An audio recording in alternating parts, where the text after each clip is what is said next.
നമസ്കാരം. ശ്രീമദ് ഭാഗവതം മൂലം പ്രഭാഷണം ഭാഗം 247 247.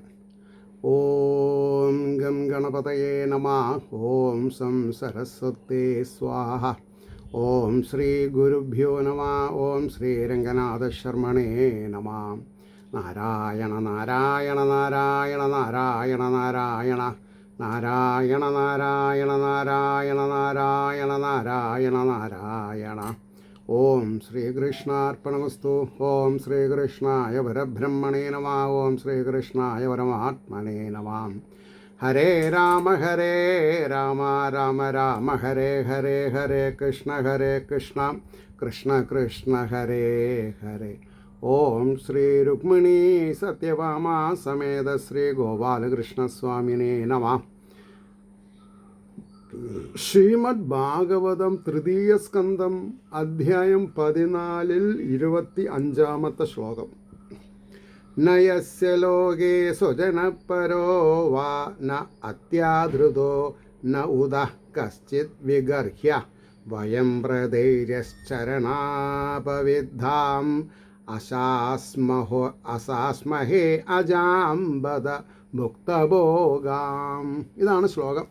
അതിൻ്റെ വാക്കാർത്ഥം പറയുമ്പോൾ, ലോകത്തിൽ യാതൊരുത്തന് സ്വജനമോ അന്യജനമോ അധികം ആദരിക്കപ്പെടുന്നവനോ നിന്ദിക്കപ്പെടുവാൻ യോഗ്യനോ ഇല്ല. ഞങ്ങൾ യാതൊരുവൻ്റെ പാദത്താൽ തള്ളിക്കളയപ്പെട്ടും ഭുജിക്കപ്പെട്ട ഭോഗത്തോടുകൂടിയും ഇരിക്കുന്ന മായയെ വ്രതങ്ങൾ കൊണ്ട് പ്രാർത്ഥിക്കുന്നു. അതായത് വ്രതങ്ങൾ കൊണ്ട് മായയെ തരണം ചെയ്യണു എന്നർത്ഥം. നാരായണ ശബ്ദം എവിടെ മുഴങ്ങണു അവിടെ മായയ്ക്ക് സ്ഥാനമില്ല. അപ്പോൾ അതിൻ്റെ ഒരു ഭാവാർത്ഥം പറയുമ്പോൾ, സഹോദരി ഭർത്താവായ രുദ്രൻ അപരാധത്തെ പൊറുക്കുമെന്ന് കരുതുന്ന പൊറുക്കുമെന്ന് കരുതേണ്ട എന്ന് ഉപദേശിക്കുന്നു. ആ മഹേശ്വരന് ഈ ലോകത്തിൽ സ്വജനമായിട്ടോ അന്യജനമായിട്ടോ അത്യന്തം ആദരിക്കത്തക്കവനായിട്ടോ നിന്ദിക്കത്തക്കവനായിട്ടോ ആരുമില്ല. അതാണ് ഡിറ്റാച്ച്മെൻറ്റ് ഇൻ അറ്റാച്ച്മെൻറ്റ്. അറ്റാച്ച്മെൻ്റ് ഇല്ല. മനസ്സിലായില്ലേ? അപ്പോൾ സർവസമാനനെന്നോർത്ത്, ലോകാതീതനായ ഭഗവാൻ സർവസമാനനാണെന്ന് ഓർത്തുകൊള്ളുക. ആ ഭഗവാന്റെ കാൽ കൊണ്ട് ചവിട്ടി നീക്കിയിരിക്കുന്ന മായാഭഗവതിയെ വ്രതാദികൾ കൊണ്ട് പ്രസാദിപ്പിച്ചു ലഭിക്കുന്ന ഐശ്വര്യത്താൽ ആനന്ദിക്കുന്നവരാണ് ഞങ്ങൾ. ആ ഭഗവാനാകട്ടെ മായാഗുണങ്ങളെ അനുഭവിച്ചറിഞ്ഞ് ദോഷബുദ്ധിയ തള്ളിക്കളഞ്ഞ ശേഷം മായയുടെ സ്വഭാവം ദോഷമാണ് എന്ന് മനസ്സിലാക്കി മായാഭഗവതിയെ ഒരു കയ്യകലത്തിൽ നിർത്താം. തള്ളിക്കളഞ്ഞ ശേഷം സ്വരൂപത്തിൽ ആനന്ദിക്കുന്നവനാകുന്നു. സ്വരൂപം ആനന്ദം ആണ്. ആനന്ദം പരമാനന്ദമാണ്. അതിനാൽ സ്വജനമാണെന്ന് കരുതി ആദരിക്കാതിരിക്കണ്ട. എന്താ അതിൻ്റെ ഒരു ഗരിമ ചോദിച്ചാൽ പറയാൻ പറ്റില്ല. അടുത്ത ശ്ലോകം 26.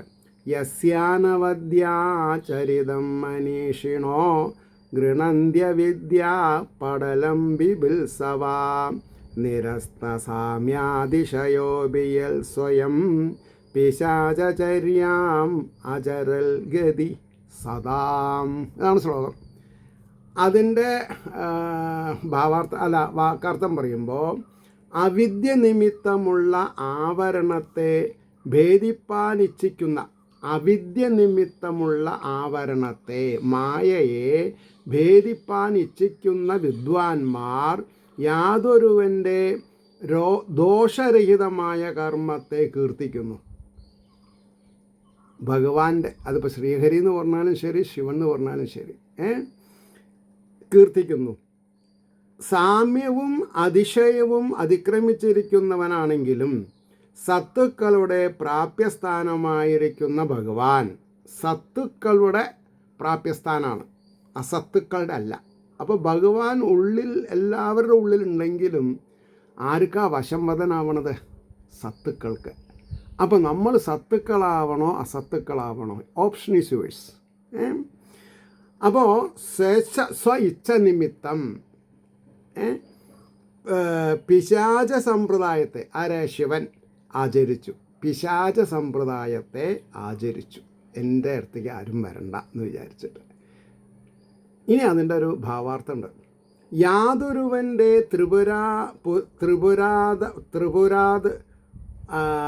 ത്രിപുരദാഹാദിന, അത് ഒന്നായിട്ട് വായിക്കാൻ പാടില്ല.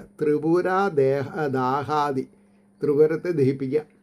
മഹാപരാക്രമ വ്യാപാരത്തെ അവിദ്യ നിമിത്തം സംഭവിച്ചിരിക്കുന്ന ആത്മാവിൻ്റെ ആവരണത്തെ ഭേദിപ്പാൻ ആഗ്രഹിക്കുന്ന വിദ്വാൻമാർ നിരന്തരം കീർത്തിക്കുന്നു എന്നാണ്. ആ മഹാദേവന് സദൃശനായിട്ടും മീതെയുള്ളവനായിട്ടും മറ്റ് അന്യദേവനില്ല. ഈശ്വരനുണ്ട്, ഹരിയുണ്ട്. അത് നമ്മൾ പ്രത്യേകം മനസ്സിലാക്കണം. ദേവനെന്ന് പറയുന്നതും ഈശ്വരൻ എന്ന് പറഞ്ഞും വ്യത്യാസമുണ്ട്. ശിവന് മേലൊരു ദേവനില്ല എന്നേ പറഞ്ഞുള്ളൂ, ഈശ്വരനുണ്ട്. അപ്പോൾ സ്വയം ശ്രേഷ്ഠ നിമിത്തം സത്തുക്കളുടെ പിന്നെ സത്തുക്കൾ ആ ഭഗവാനെ പ്രാപിക്കേണ്ടതിനായിട്ട് സർവകർമ്മങ്ങളെയും ഭക്തിപൂർവം ആചരിക്കുന്നത്. അപ്രകാരം മാഹാത്മ്യമുള്ള ആ ഭഗവാൻ സ്വയമേവ പിശാച സമ്പ്രദായത്തെ ആചരിക്കുന്നു. പ്രഭുവിൻ്റെ ആ ഇച്ഛയ്ക്കുള്ള കാരണം എന്താണെന്ന് ആർക്കറിയാൻ കഴിയും? ആർക്കും അറിയാൻ കഴിയില്ല. It is so like that. പറഞ്ഞോ 27. അസന്ധിയസ്യാചരിതം ഹി ദുർഭഗ സ്വാത്മൻരതസ്യ വിദുഷസമീഹിതം യൈർവസ്ത്രമാല്യാഭരണാനുലേപനേ സ്വഭോജനം സ്വാത്മതയോപലാളിതം. ഇതാണ് ശ്ലോകം. അതിൻ്റെ വാക്കാർത്ഥം: യാതൊരുത്തരാൽ ശ്വാക്കളുടെ ഭക്ഷണമായ ശരീരം, നായ്ക്കളാണല്ലോ ഈ ശരീരം, എന്താണ് പറയുക, ഇന്ന് വാട്സപ്പിൽ ഒരു 10-30 നായ്ക്കൾ കൂടിയിട്ട് ഒരു മാനിനെ കടിച്ച് വലിക്കുകയാണ്. അതോ ഒരു ക്ലിഫിൻ്റെ മുകളിലാണ്, ഒരു പാറക്കെട്ടിൻ്റെ മുകളിൽ. അപ്പോൾ ഒരാൾ വലിയ സന്നാഹത്തോട് കൂടിയിട്ട് നായ്ക്കളെ ഓട്ടുകയാണ്. പക്ഷേ രക്ഷപ്പെട്ടു എന്ന് വിചാരിക്കുമ്പോൾ ഈ മാനും ഒരു 4 നായ്ക്കളും കൂടിയിട്ട് താഴത്തേക്ക് വീണു. എന്താ അതിൽ നിന്ന് നമ്മൾ മനസ്സിലാക്കേണ്ടത്? മനുഷ്യബുദ്ധിക്ക് അതീതാണ് ഈശ്വരൻ്റെ ബുദ്ധി. ആ മാന് എങ്ങനെ വധിക്കപ്പെടണം എന്നുള്ളത് പ്രീഡിസ്റ്റൈൻഡ് ആണ്. അത് മനുഷ്യൻ വിചാരിച്ചാൽ നടക്കില്ല എന്നർത്ഥം. അതെനിക്കത് കണ്ടപ്പോൾ ഭയങ്കര വിഷമം തോന്നി. എന്താ ചെയ്യുക, നിവൃത്തിയില്ല. അപ്പോൾ പറഞ്ഞു വന്നതിൻ്റെ താല്പര്യം, ഈ ശ്വാക്കളുടെ ഭക്ഷണമായ ശരീരം എന്ന് പറഞ്ഞപ്പോൾ എനിക്കത് സ്ട്രൈക്ക് ചെയ്തത്, ആത്മാഭിമാനത്താൽ വസ്ത്രങ്ങൾ, മാലകൾ, ആഭരണങ്ങൾ മുതലായ ലേപനദ്രവ്യങ്ങൾ ഇവയാൽ ഉപലാളിക്കപ്പെടുന്നുവോ പാപികളായ അവർ ആത്മാവിൽ ആനന്ദിച്ചിരിക്കുന്ന യാതൊരുവൻ്റെ അഭിപ്രായത്തെ അറിയാത്തവരായിട്ട്. ശിവൻ്റെ മര്യാദ എന്താണ്, അല്ലെങ്കിൽ ശിവൻ്റെ ഗഹനമായിട്ടുള്ള ആറ്റിറ്റ്യൂഡ് എന്താണെന്നുള്ളത് സ്വന്തം ശരീരത്തെ ലാളിക്കുന്ന വിദ്വാൻമാർക്ക് അറിയില്ല എന്ന് പറഞ്ഞാൽ എന്താ അർത്ഥം? ആത്മാവിൽ നിന്ന് വേറിട്ടിരിക്കണവരെന്നർത്ഥം പറയണം. അപ്പോൾ അറിയാത്തവരായിട്ട് ആചാരത്തെക്കുറിച്ച് ഹസിക്കുന്നു. ശിവൻ്റെ ആചാരത്തെ പറ്റി ഹസിക്കുന്നത് ആരാ? അസത്തുക്കൾ. സത്തുക്കൾക്ക് പറ്റില്ല. കാരണം അഹം ശിവോഹം, ഞാൻ ശിവത്വമാണ് എന്ന് പറഞ്ഞ എന്താർത്ഥം? ഞാൻ പ്രകൃത്യ ആനന്ദസ്വരൂപനാണ് എന്നർത്ഥം. ഇനി അതിൻ്റെ ഒരു ഭാവാർത്ഥം പറയുന്നുണ്ട്. ശ്വാക്കൾക്കും നായകൾക്കും അർത്ഥം മറ്റും ഭക്ഷണപദാർത്ഥമായി തീരാൻ പോകുന്ന ശരീരത്തെ ആത്മാവെന്ന് അഭിമാനിച്ചിരിക്കുന്ന ഇന്നത്തെ ന്യൂജൻസ്, അങ്ങനെ പറയാം. അജ്ഞജനങ്ങൾക്ക് വസ്ത്രമാല്യാഭരണാദികളാൽ അവരുടെ ശരീരത്തെ ലാളിക്കുന്നു. അജ്ഞരാണ് വസ്ത്രമാല്യാഭരണാദികളാൽ ശരീരത്തെ ലാളിക്കുന്നത്. ശരീരത്തെ ലാളിച്ചാൽ നമ്മൾ അഗാധമായ ഗർത്തത്തിൽ വീഴും. ആത്മാവിനെ കീർത്തിച്ചാൽ എന്തുണ്ടാവും? പുനരഭിമരണം, പുനരഭിജനനം ഇല്ലാത്ത മോക്ഷത്തിന് അർഹരാകും. അവരെ പഠിപ്പിക്കുവാൻ വേണ്ടിയിട്ടായിരിക്കാം ഭഗവാൻ ശ്രീരുദ്രൻ ശ്മശാന ഭസ്മലേപ അതെ അപ്പോൾ അവരെ പഠിപ്പിക്കുവാൻ വേണ്ടിയിട്ടായിരിക്കാം ഭഗവാൻ ശ്രീരുദ്രൻ ശ്മശാന ഭസ്മലേപനാദികളാൽ ശരീരത്തെ അവഗണിക്കുന്നത്. പക്ഷേ എത്ര ആൾക്കാർ പഠിക്കണില്ല. അവർ വീണ്ടും താഴുക ചെയ്യണത്. മഹാദേവൻ്റെ അഭിപ്രായം എന്തായിരിക്കുമെന്ന് അറിവില്ലാത്ത പാപികൾ പ്രഭുവിൻ്റെ പ്രവൃത്തിയെ ഹസിക്കുന്നു. അഹോ അറിവില്ലായ്മയുടെ വിലാസം. അറിവില്ലായ്മയുടെ വിലാസം എന്നാണ് പറഞ്ഞത്. 28-ാമത്തെ ശ്ലോകം. ബ്രഹ്മാദയോയൽ കൃതസേതുപാലായൽ കാരണം വിശ്വമിതം ചമായാം ആജ്ഞാകരീ തസ്യ പിശാചചര്യ അഹോ വിഭൂം നശ്ചരിതം വിഡംബനം. അപ്പോൾ ബ്രഹ്മാദികൾ യാതൊരുവൻ നിശ്ചയിച്ച മര്യാദയെ പാലിക്കുന്നവരാകുന്നു. ഈ വിശ്വം യാതൊരുവനാകുന്ന കാരണത്തോടു കൂടിയതാകുന്നു.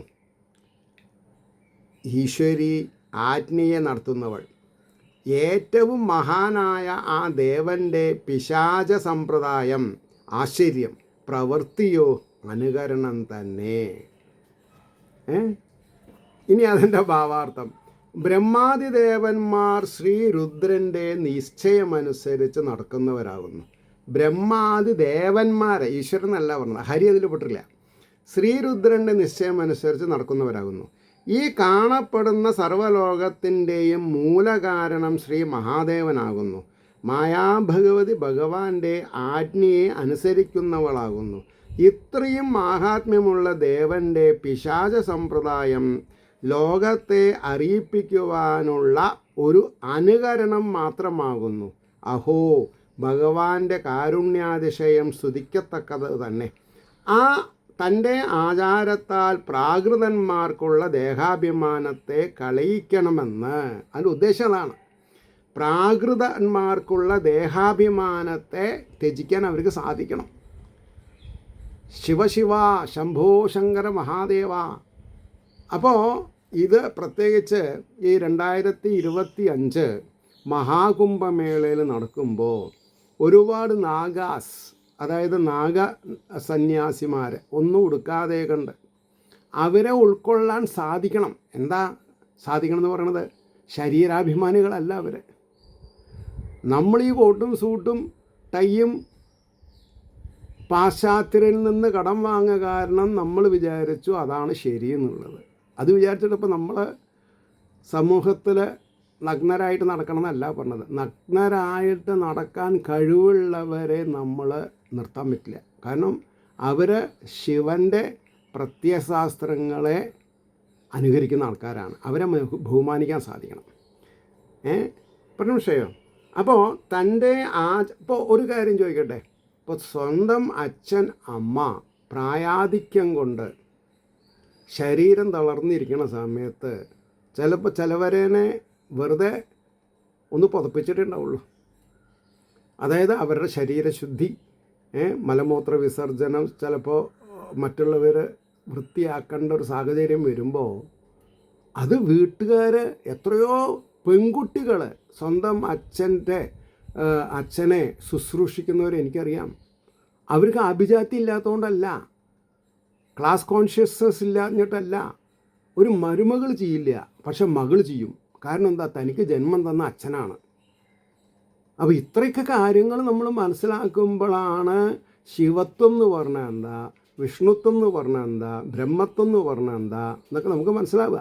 ഈ ക്വാളിറ്റീസൊക്കെ നമ്മളിലുണ്ട്. പക്ഷെ നമ്മളത് വേണ്ട മാതിരി ഉപയോഗിക്കുന്നില്ല. അപ്പോൾ പ്രാകൃതന്മാർക്കുള്ള ദേഹാഭിമാനത്തെ കളിയിക്കണമെന്ന് തന്നെയാണ് മഹേശ്വരൻ്റെ അഭിപ്രായം. അല്ലാതെ പിശാചനാണെന്ന് ധരിക്കുന്നത് മഹാമൂഢതയാകുന്നു. ഭഗവാൻ ശിവൻ പിശാചനാണെന്ന് ധരിക്കുന്നത് മഹാമൂഢതയാകുന്നു. മൈത്രേയ ഉവാച 29-ാമത്തെ ശ്ലോകം. സൈവം സംവിദിതേ ഭർത്താ മന്മഥോന്മഥിതോന്ദ്രിയ ജഗ്രാഹവാസോ ബ്രഹ്മർഷേർവൃഷളീവ ഗതത്രപാ.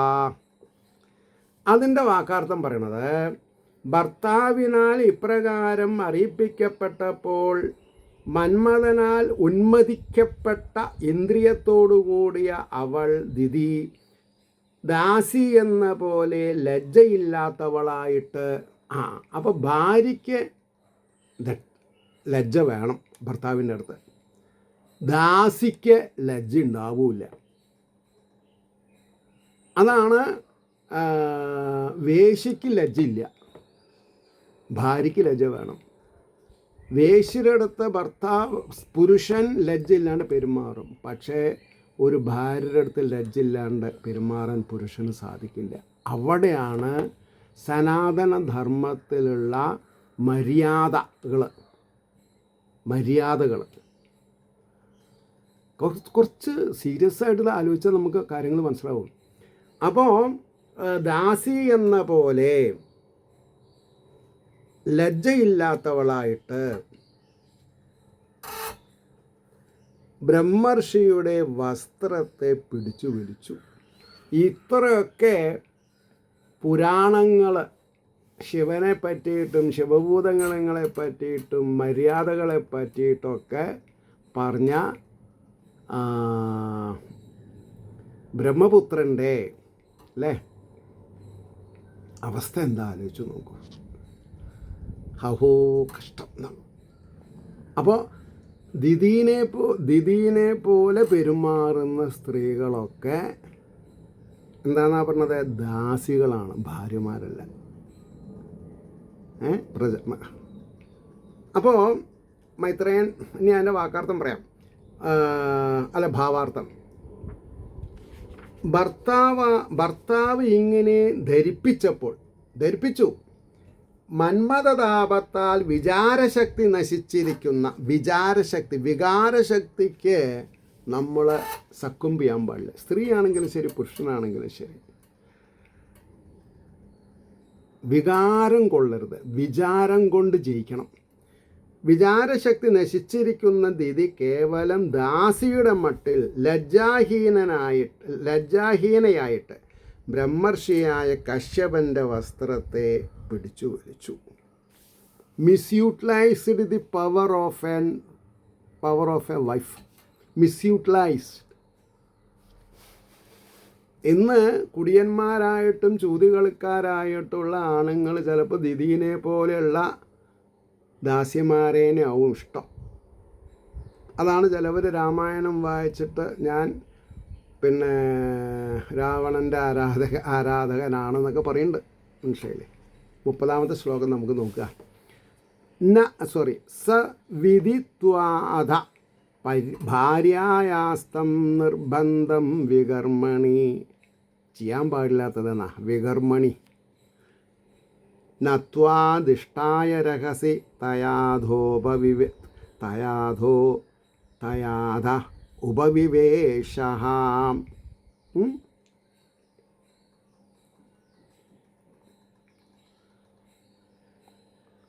ഉപവിശേഷം തന്നെയാണ് കേട്ടോ, ഉപവിശേഷ.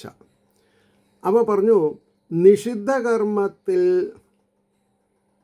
ഭാര്യയുടെ ആ നിർബന്ധത്തെ അറിഞ്ഞിട്ട് ആ മുനി ദൈവത്തിനായ കൊണ്ട് നമസ്കരിച്ചിട്ട്, ഈശ്വരനെ നമസ്കരിച്ചു അദ്ദേഹം. I am sorry this bloody rascal who, അങ്ങനെ പറയാമല്ലോ. ഇംഗ്ലീഷിൽ കുറച്ച് മോശമായി എന്നല്ലേ ഉള്ളൂ, പക്ഷേ ഇവിടെ ദാസി എന്ന് പറഞ്ഞാൽ അതിനേക്കാളും മോശമാണ്. അപ്പോൾ ഞാൻ ഇതിൽ പാപം ചെയ്യുന്നവനല്ല, അതാണ്. അപ്പോൾ അതെ. അപ്പോൾ പറഞ്ഞു സന്ധ്യാസമയത്തിൽ അപ്പോൾ പറഞ്ഞു നിഷിദ്ധ കർമ്മത്തിൽ ഭാര്യയുടെ ആ നിർബന്ധത്തെ അറിഞ്ഞിട്ട് ആ മുനി ദൈവത്തിനായി കൊണ്ട് നമസ്കരിച്ചിട്ട് ഏകാന്തത്തിൽ അവളോടുകൂടെ പ്രവേശിച്ചു. ഓക്കെ. ഇനി അതിൻ്റെ ഭാവാർത്ഥം പറയാം. സന്ധ്യാസമയത്തിൽ രതി വർജിക്കേണ്ടതാണെന്ന് ബോധിപ്പിച്ചിട്ടും ദീദിയും മനസ്സിലാക്കിയിട്ടില്ല, നമ്മുടെ സമൂഹത്തിൽ ബഹുഭൂരിപക്ഷം മനസ്സിലാക്കിയിട്ടില്ല. അതുകൊണ്ടാണ് ബോധിപ്പിച്ചിട്ടും അതിൽ തന്നെ നിർബന്ധിക്കുന്നതിന് ഭാര്യയെ പ്രേമിക്കുന്നത് ഈശ്വരേച്ഛ തന്നെയായിരിക്കുമെന്ന് കരുതിയ കശ്യപൻ. അത് വേറൊരു വശമാണത്. അതാണ് അതിൽ ഈ കശ്യപന് യാതൊരു ദോഷവുമില്ല, ദോഷം മുഴുവൻ ദിതിക്കാണ്. അപ്പോൾ ഈശ്വരേച്ഛയായിരിക്കുമെന്ന് കരുതി കശ്യപൻ ദൈവത്തെ നമസ്കരിച്ച ശേഷം അഗ്നിശാലയിൽ നിന്ന് എഴുന്നേറ്റ് ഏകാന്തത്തിൽ ഭാര്യാസമേതനായി പ്രവേശിച്ചു. അപ്പോൾ ഇവിടെ എനിക്ക് ഇത് കേട്ടുകൊണ്ടിരിക്കുന്ന ഭക്തജനങ്ങളോട് പറയാനുള്ളത്, ഏതൊരു വ്യക്തിയും പുരുഷനും സ്ത്രീയും ഭാര്യാഭർത്താക്കന്മാരായിട്ട് സഹശയനത്തിന് പുറപ്പെടുമ്പോൾ ഈശ്വരാരാധന ചെയ്തിട്ടായിരിക്കണം പോവേണ്ടത്. അവിടെ ഈ കശ്യപൻ അത് നമുക്ക് കാണിച്ചു തന്നു. പക്ഷേ അതൊന്നും ഗുരുജനങ്ങളിൽ നിന്ന് കിട്ടേണ്ടതാണ് അതൊക്കെ, അല്ലാണ്ട് വെറുതെ വായിച്ചാൽ മനസ്സിലാവില്ല. അതുകൊണ്ടാണ് നിന്ന് എഴുന്നേറ്റ് ഏകാന്തത്തിൽ ഭാര്യാസമേതനായി പ്രവേശിച്ചു. മഹാന്മാർക്കും നിഷിദ്ധ വ്യാപാരത്തിൽ പ്രവർത്തിക്കുവാൻ ഇടവരുത്തുന്നതായ ഈശ്വരേച്ഛ ആശ്ചര്യമായിരിക്കുന്നു എന്നാ. പക്ഷെ അവർക്ക് എന്തില്ല, പാവമില്ല. 31. അധോപസ്പൃശ്യ സലിലം പ്രാണാനായമ്യവാഗ്യതാ ധ്യായൻ ജജാപവിരജം ബ്രഹ്മജ്യോതി സനാതനം. ബ്രഹ്മജ്യോതി നമ്മുടെ ഉള്ളിലുള്ളതാണ്. ബ്രഹ്മജ്യോതി, ബ്രഹ്മം. ബാലാഗ്ര ശതഭാഗസ്യ വിസ്തരസ്യ ഏകോ ജീവ. അനന്തരം ജലത്തെ ഉപസ്പർശിച്ചിട്ട് പ്രാണായാമം ചെയ്തിട്ട് വാക്കുകളെ അടക്കിയിട്ട് എന്നെന്നും ഉള്ളതും വികാരമില്ലാത്തതും വിരജം, വികാരമില്ലാത്തതും. ആരുടെ കാര്യമാണ് പറഞ്ഞത്? കശ്യപ പ്രജാപതിയുടെ. തേജോമയവുമായ ബ്രഹ്മത്തെ ധ്യാനിക്കുന്നവനായിട്ട് ജപിച്ചു. ഈ ജപം നടക്കുമ്പോഴൊക്കെ അമ്പലത്തിലുള്ള വിഗ്രഹവും വീട്ടിലുള്ള ഫോട്ടോ അല്ല വിചാരിക്കേണ്ടത്. അവരവരുടെ ഉള്ളിലുള്ള ആത്മീയ ശക്തിനെയാണ് മനസ്സിലാക്കേണ്ടത്, ധ്യാനിക്കേണ്ടത്. ഞാൻ പറഞ്ഞില്ലേ, നിങ്ങൾക്ക് ഈ ഒരു കാര്യത്തിൽ, ഭാഗവത സംബന്ധമായിട്ടുള്ള കാര്യത്തിൽ സംശയങ്ങൾ എനിക്ക് നിറവേറ്റാൻ പറ്റും. കാരണം it attracted me like anything. അതായത് 3200ഓളം പ്രഭാഷണം യൂട്യൂബിൽ നാരായണ ശബ്ദത്തിനെ പറ്റിയിട്ടാണ്. അതിപ്പോൾ ദേവീ ഭാഗവതമാണെങ്കിലും ശരി, രാമായണ തത്വമാണെങ്കിലും ശരി. പറഞ്ഞു മനസ്സിലായില്ലേ? അപ്പോൾ ഇനി അതിൻ്റെ ഭാവാർത്ഥം എന്താ പറഞ്ഞത്? അനന്തരം നിഷിദ്ധ കർമ്മം അത് ഞാൻ പറഞ്ഞു, ജപിക്കുകയും ചെയ്തു എന്ന് പറഞ്ഞു. ഇനി 32ാമത്തെ ശ്ലോകം പറഞ്ഞു. ദിദിസ്തു വ്രീഡിത തേന കർമാവദ്യേന ഭാരത. അതായത് മൈത്രേയർ ആരോടാ പറഞ്ഞത്? വിതുരരോട്. ഉപസംഗമ്യ വിപ്രർഷിർ മധോ മുഖ്യാഭ്യഭാഷതാം. ഭരതശ്രേഷ്ഠ, അതായത് ഭാരതത്തിൽ ശ്രേഷ്ഠമായിട്ടുള്ളവനെ. ദിതിയാകട്ടെ ആ നിഷിദ്ധ കർമ്മത്താൽ ലജ്ജിച്ചവളായിട്ട്. ഇപ്പം ലജ്ജയായി, നടക്കേണ്ട കാര്യം നടന്നപ്പോൾ ലജ്ജയായി. അതായത് ടൈമിലി അല്ല, അൺടൈമിലി ലജ്ജിച്ചിട്ട് യാതൊരു കാര്യമില്ല. Time is important. മനസ്സിലായോ? അപ്പോൾ ലജ്ജിച്ചവളായിട്ട് ബ്രാഹ്മണ ഋഷിയെ സമീപത്ത് ചെന്നിട്ട് മുഖം താഴ്ത്തിയവളായിട്ട് സംസാരിച്ചു. അതിൻ്റെ ഭാവാർത്ഥം നോക്കുക. കശ്യപൻ ചെയ്ത പ്രായച്ചിത്തത്തെ പറഞ്ഞ ശേഷം ദിതിയും പ്രായച്ചിത്തം ചെയ്തു എന്ന് കാണിക്കുന്നു. അതുകൊണ്ട് പ്രജയുടെ ആസുരീയതയ്ക്ക് യാതൊരു വ്യത്യാസം വരില്ല. മനസ്സിലായോ? പിന്നെ ആ വർഗത്തിൽ പ്രഹ്ലാദൻ എന്നുള്ള ഒരു ശ്രേഷ്ഠൻ ഉണ്ടായി എന്നുള്ളത് ആശയ്ക്ക് വകയുണ്ടെന്ന് മാത്രം. അപ്പോൾ കശ്യപൻ ചെയ്ത പ്രായശ്ചിത്തത്തെ പറഞ്ഞ ശേഷം ദിതിയും പ്രായശ്ചിത്തം ചെയ്തുവെന്ന് കാണിക്കുന്നു. ഹേ ഭാരത, ഇപ്പോൾ ദിതിക്ക് താൻ ചെയ്തത് നിന്ദ്യകർമ്മമാണെന്ന് തോന്നി ലജ്ജയുണ്ടായി. ബ്രാഹ്മണോത്തമനായ ഭർത്താവിൻ്റെ അരികത്ത് ചെന്ന് തല താഴ്ത്തി നിന്ന് പറവാൻ തുടങ്ങി. അദ്ദേഹം വളരെയധികം വിവരിച്ചു കൊടുത്തു. അപ്പോൾ അത് കേൾക്കാനുള്ള സന്മനസ്സുണ്ടായിട്ടില്ല. ഈ മനസ്സ് സന്മനസ്സ് ഇപ്പോൾ ലജ്ജിച്ചത് നേരത്തെ ലജ്ജിച്ചിട്ടുണ്ടെങ്കിൽ കഥ ഉണ്ടാവില്ല. അതാണ് ഈശ്വരേച്ഛ എന്ന് പറഞ്ഞത്. അപ്പോൾ ദിതിരുവാച, ദിതി എന്തൊക്കെയാണ് പറഞ്ഞതെന്ന് കേൾക്കാം നമുക്ക്. 33-ാമത്തെ ശ്ലോകം പറയണു. മാമേ ഗർഭമ്യമം ബ്രഹ്മൻ ഭൂതാനാം ഋഷഭോ അവധീത് രുദ്രപതിർഹി ഭൂതാനാം യസ്യാകരവമം ഹസം.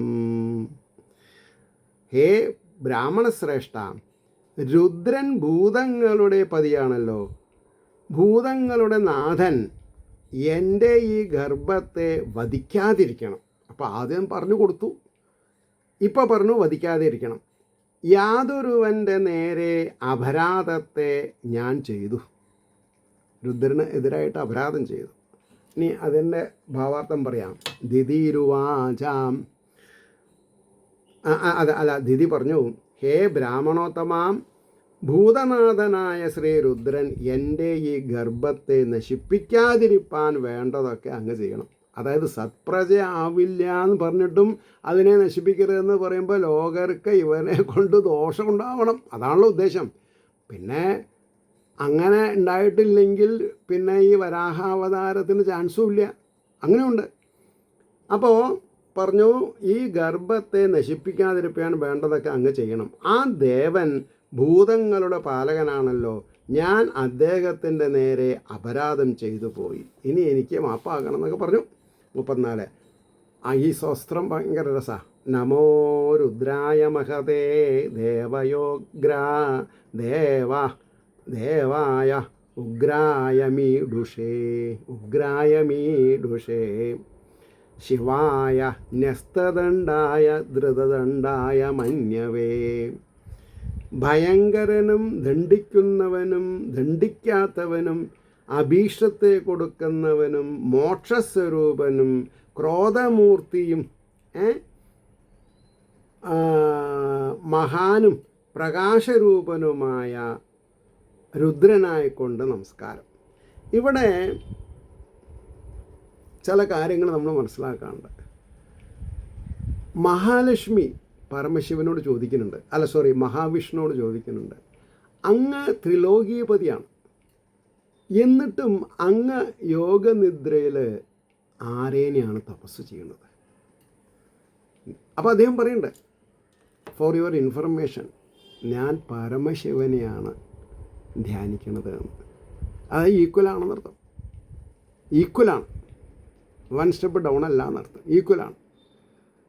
അതേമാതിരി സാക്ഷാൽ പാർവതീദേവി മഹേശനോട് ചോദിക്കുന്നുണ്ട്, അങ്ങ് ആരേനെയാണ് തപസ് ചെയ്യുന്നത്? ഞാൻ മഹാവിഷ്ണുവിനെ തപസ് ചെയ്യണു. ഇതൊക്കെയാണ്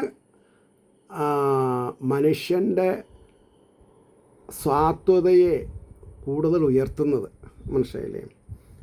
അപ്പോൾ പറഞ്ഞു, ഭർത്താവിനോട് അപേക്ഷിച്ച ശേഷം ശ്രീ രുദ്രനെ തന്നെ നമസ്കരിക്കുന്നു. അപരാധികളുടെ നേർക്ക് ഭയങ്കരനും അവരെ ദണ്ഡിക്കാൻ തക്കവിധം ക്രോധത്തെ പ്രകാശിപ്പിക്കുന്നവനും സകാമഭക്തന്മാർക്ക് സകല അഭിഷ്ടങ്ങളെയും നൽകി അനുഗ്രഹിക്കുന്നവനും സാധുക്കളെ സംരക്ഷിക്കുന്നവനും നിഷ്കാമഭക്തന്മാർക്ക് പരമാനന്ദത്തെ നൽകുന്നവനുമായ ശ്രീ രുദ്രനായിക്കൊണ്ട് നമസ്കാരം എന്നാണ്. അത് കാണാൻ പാഠം പഠിച്ചാൽ നല്ലതാണ്, മനസ്സിലായില്ലേ? 35-ാമത്തെ ശ്ലോകം പറഞ്ഞു, സന പ്രസീദതാം ഭാമോ ഭഗവാനുരുവനുഗ്രഹ വ്യാധസ്യാപ്യനുകമ്പ്യാനാം സ്ത്രീണാം ദേവസതീപതി. അതിൻ്റെ വാക്കാർത്ഥം എന്താ ചോദിക്കുകയാണെങ്കിൽ, സഹോദരിയുടെ ഭർത്താവും മഹത്തായ അനുഗ്രഹത്തോടു കൂടിയവനും ക്രീഡാതൽപരനും സതിയുടെ ഭർത്താവുമായ ആ രുദ്രൻ വ്യാധനും കൂടെ അനുകമ്പ വിചാരിപ്പാൻ മതിയായ വിധം അബലകളായ സ്ത്രീകളായ ഞങ്ങളുടെ നേരെ പ്രസാദിക്കണം. അപ്പം ഞങ്ങൾ അബലകളായി പരമേശ്വര കാര്യസാധ്യതയ്ക്ക് വേണ്ടിയിട്ട്.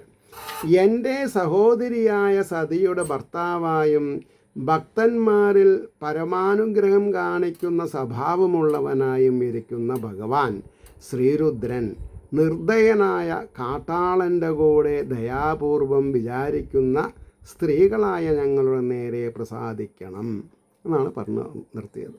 മനസ്സിലായില്ലേ? അവിടെ നമുക്ക് നിർത്താം.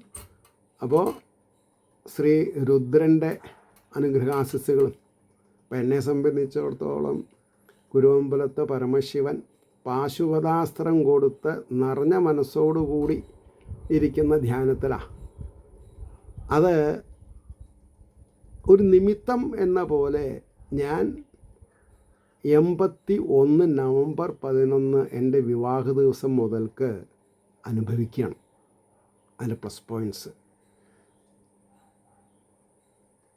82 എനിക്ക്, അതായത് കല്യാണം കഴിഞ്ഞ 2 മാസം കഴിഞ്ഞപ്പോഴേക്കും 3 മാസം ആകുമ്പോഴേക്കും ഇവിടെ ഇപ്പോൾ ഒരു കോയിൻസിഡൻ്റ്. ഇന്ന് പാട്ട് കോറിയിട്ട ദിവസമാണ്.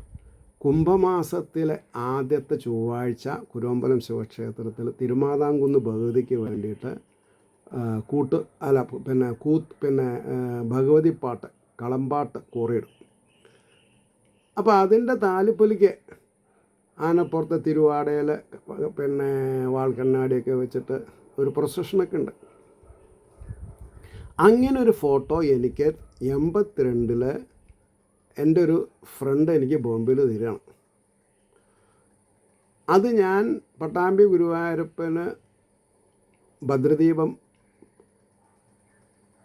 അവിടെ ബോംബെയിൽ തന്നെ കച്ചും കാലം കടാവളക്കായിട്ട് കത്തിക്കുക. അവിടെ വെച്ച് ഈ ശിവനെയും ആരാധിച്ചു പോന്നിരുന്നു. അതിൻ്റെ പരിണമിത ഫലമായിട്ട് 92 ഏപ്രിൽ ആകുമ്പോഴേക്കും, ശരിക്കും 10 കൊല്ലം കഴിയുമ്പോഴേക്കും, ആ ഫോട്ടോൻ്റെ ബാക്ക്ഗ്രൗണ്ടായിട്ടുള്ള സ്ഥലം ഞാൻ വാങ്ങാൻ വിധിച്ചു. അങ്ങനെ ഞാൻ അദ്ദേഹത്തിൻ്റെ വടക്ക് ഭാഗത്ത് ഭാഗവത ഭക്തദാസനായിട്ട് താമസിക്കാം. 92 ഏപ്രിലാണല്ലോ ഞാൻ ഇത് രജിസ്റ്റർ ചെയ്യണത്. 95 ഞാൻ എൻ്റെ ഗുരുനാഥന് ശിഷ്യപ്പെടുന്നത്. അപ്പോൾ ഈ ലോകത്തിൻ്റെ ഗുരുനാഥനാണ് ആര്? ദക്ഷിണാമൂർത്തി. അപ്പോൾ അദ്ദേഹത്തിൻ്റെ അരുളപ്പാടോട് കൂടിയിട്ടാണ് എനിക്ക് ഭാഗവതോപദേശം കിട്ടിയതെന്നർത്ഥം. അപ്പോൾ ഞാൻ എൻ്റെ കാർ പോർച്ചിൻ്റെ മേലെ ഒരു തട്ടിക്കൂട്ട് സ്റ്റുഡിയോ ഉണ്ടാക്കിയിട്ടാണ് അപ്പം നിങ്ങളോട് ഞാൻ സംസാരിച്ചു കൊണ്ടിരിക്കുന്നത്. ഇവിടുന്ന് ഞാൻ ജസ്റ്റ് എൻ്റെ റൈറ്റ് സൈഡിലേക്ക് ഒന്ന് തിരിഞ്ഞു നോക്കിയാൽ അതികമനീയമായിട്ട് ഭഗവാന്റെ 2 തട്ടുള്ള വട്ടശ്രീകോവിലാണ്. വട്ടശ്രീകോവിലിൻ്റെ മേൽത്തട്ട് ഇവിടുന്ന് നോക്കിയാൽ കാണും. അതേമാതിരി നേരെ കിഴക്ക് തെക്കായിട്ട് കണ്ണോടിച്ചാൽ എലഞ്ഞിത്തറയുടെ മുകളിൽ ഒരു ഗന്ധർവത്തറയുണ്ട്. അവിടെ വിളക്ക് വെച്ചത് എനിക്ക് ഇവിടെ നിന്നിട്ട് കാണാം. അപ്പോൾ എങ്ങനെ പോയാലും ഐ ആം ദി ബ്ലെസ്ഡ്. അതാണ് ഞാൻ നിങ്ങളെ പറഞ്ഞ് മനസ്സിലാക്കുന്നത്. നിങ്ങൾ ആരായിക്കോട്ടെ, സ്ത്രീ പുരുഷ വ്യത്യാസം ഈ സബ്ജക്റ്റിനെ സംബന്ധിച്ചിടത്തില്ല. ഈ വഴിക്ക് പുലാമന്തോളിൽ നിന്ന് കൊളത്തൂർക്ക്, അല്ലെങ്കിൽ കൊളത്തൂരിൽ നിന്ന് പുലാമന്തോളിലേക്ക് പോണ വഴിയിൽ, അല്ലെങ്കിൽ വളാഞ്ചേരിയിൽ നിന്ന് പെരിന്തൽമണ്ണയ്ക്ക് പോകുന്ന ഭാഗത്ത്, അല്ലെങ്കിൽ കുറ്റിപ്പുറത്ത് നിന്ന് പെരിന്തൽമണ്ണയ്ക്ക് പോകുന്ന ഭാഗത്ത് ഓണപ്പടാപുരം ജംഗ്ഷൻ, അവിടുന്ന് ജസ്റ്റ് 1 കിലോമീറ്റർ 600, 1.25 കിലോമീറ്ററാണ് എൻ്റെ വീട്ടിലേക്ക്. വരൂ, കുരുവമ്പലത്തപ്പനെ തൊഴുതിട്ട് പോകൂ. കാരണം ഇവിടെ വേറൊരു വശ്യസുന്ദരമായിട്ടുള്ളൊരു കഥയുണ്ട്. എന്താ? ഒരു മഹർഷി തപസ് ചെയ്തിരുന്നു എന്നും അദ്ദേഹത്തിൻ്റെ നിത്യനിദാനങ്ങൾ പ്രാതസന്ധ്യ മധ്യാഹ്ന സന്ധ്യ സായം സന്ധ്യയ്ക്ക് ഊത്തുകഴിക്കാൻ പരിപാവനമായിട്ടുള്ളൊരു സ്രോതസ്സ് ജലം വേണമെന്ന് പറഞ്ഞിട്ട് അദ്ദേഹം പ്രാർത്ഥിച്ചപ്പോൾ സാക്ഷാൽ ഗംഗ പുറപ്പെട്ടു. അതോടുകൂടി സ്വയംഭൂവായിട്ട് സാക്ഷാൽ പരമശിവനും. അത് കാണേണ്ട ഒരു സ്ഥലമാണ്. എന്നാൽ വലിയ ആർഭാടമൊന്നുമില്ല കേട്ടോ, പ്രകൃതി രമണീയമായിട്ടൊരു ഗ്രാമം. അപ്പോൾ ഈ ഉറവക്കടവ് എന്ന് പറയാം, ആ ഉറവ് ഓരോ തുള്ളി ഇങ്ങനെ കുളത്തിലേക്ക് വീണുകൊണ്ടിരിക്കും. മഴക്കാലത്ത് കൂടുമില്ല, വേനൽക്കാലത്ത് കുറയുമില്ല.